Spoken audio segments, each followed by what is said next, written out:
Ma'am, nakakahiya sa buong mundo na ang Philippine National Police natin, who by the way has intelligence funds, hindi alam ang mga pangyayari sa ating bansa.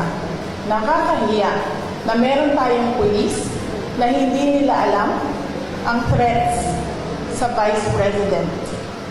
Nakakahiya yan, ma'am. Huwag sila magsasalita ng ganyan kasi nagpapakita yan ng incompetence ng Philippine National Police.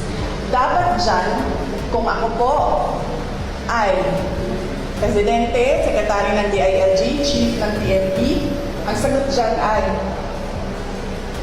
let us sit down and investigate the alleged threats so that we will know if these are true or not.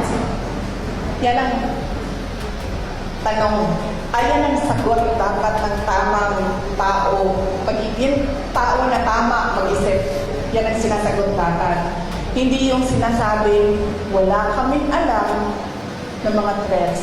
Nakakahiya na ang pulis, ganyan.